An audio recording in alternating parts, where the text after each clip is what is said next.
बिस्मिल्लाहिर्रहमानिर्रहीम। अस्सलाम वालेकुम डियर स्टूडेंट, हम एक्सरसाइज 6.1 सॉल्व कर रहे थे। उसका क्वेश्चन नंबर 2 हमने स्टार्ट किया हुआ था कि find the HCF of the following expression by factorisation method, यानी कि हमारे पास एक्सप्रेशन गिवन है, हमने फैक्टराइजेशन मेथड को यूज़ करते हुए इसका एचसीएफ फाइंड आउट करना है। तो आज हम क्वेश्चन 2 सेकंड पार्ट सॉल्व करते हैं। 3 एक्सप्रेशन हमारे पास गिवन है, इन तीनों को पहले हम फैक्टराइज करेंगे, उसके बाद हम उसका एचसीएफ फाइंड आउट करेंगे। फर्स्ट एक्सप्रेशन है हमारे पास x की पावर 3 माइनस 27। अब इस 27 की फैक्टराइजेशन करेंगे तो हम इसको 3 की पावर 3 लिख सकते हैं। तो हमारे पास वैल्यू बन गई है x की 3 माइनस 3 रेज़ टू पावर 3। इसको फार्मूला के मुताबिक, आइडेंटिटी के मुताबिक सॉल्व करेंगे, एक्सपेंड करेंगे।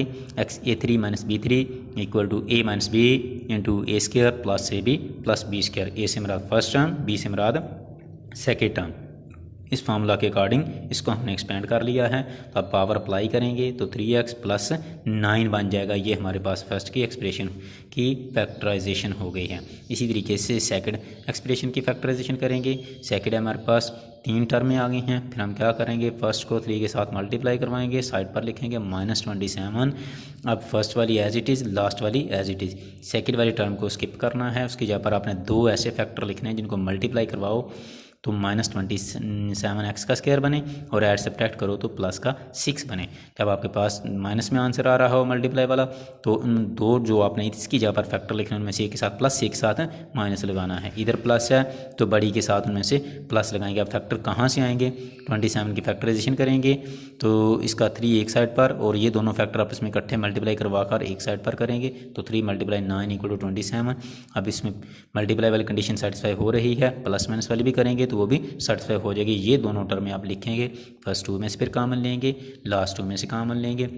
इनको लिखते वक्त ये नहीं लिखना हमने कि प्लस वाली पहले लिखें या माइनस वाली पहले लिखें, जो उनकी मर्ज़ी पहले लिख सकते हैं।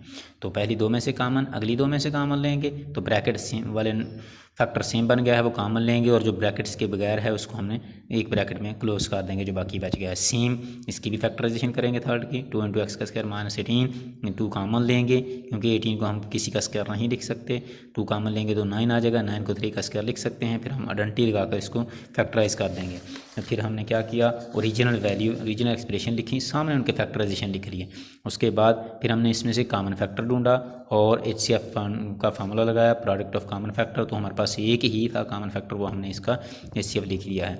इसी तरीके से हमने इसका थर्ड पार्ट करना है। थर्ड में 3 एक्सप्रेशन हैं, तीनों की फैक्टराइजेशन करेंगे। फैक्टराइजेशन करते वक्त पहले हमने देखना कोई चीज़ कॉमन तो नहीं आ रही तीनों टर्मों में से। अगर कॉमन आ रही है तो कॉमन लेंगे, फिर फैक्टराइज करेंगे। वही मेथड, पिछले क्वेश्चन वाला मेथड यूज़ करते हुए इसकी फैक्टराइजेशन करेंगे। फैक्टराइजेशन करने के बाद हमारे पास जो फैक्टर फॉर्म बने हैं वो हमने लिख लिए हैं।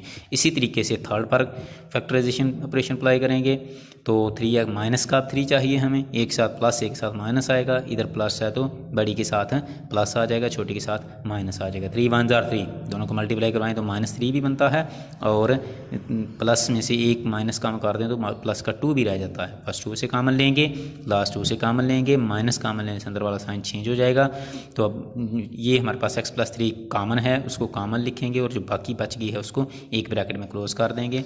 उसके बाद फिर हम क्या करेंगे, ओरिजिनल वैल्यू लिखेंगे और थर्ड वाली एक्सप्रेशन पहले लेंगे, उसकी भी फैक्टराइजेशन करेंगे। फिर हम क्या करेंगे, ओरिजिनल वैल्यू लिखकर उनको सामने फैक्टराइजेशन फॉर्म लिखेंगे और उसमें से कॉमन फैक्टर ढूंढेंगे। फिर हम क्या करेंगे, एचसीएफ को equal to product of common factor एक ही था हमारे पास तो वही एचसीएफ में आ जाएगा। इसी तरीके से आपने 4 पार्ट करना है उसका।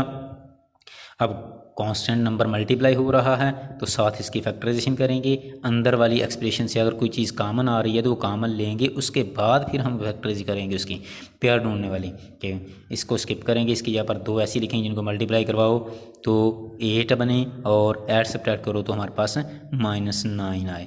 तो ये फैक्टराइजेशन करेंगे, वो कोफिशिएंट कांस्टेंट की फैक्टराइजेशन फैक्टर जो हैं वो ऐसे के साथ साथ चलते जाएंगे।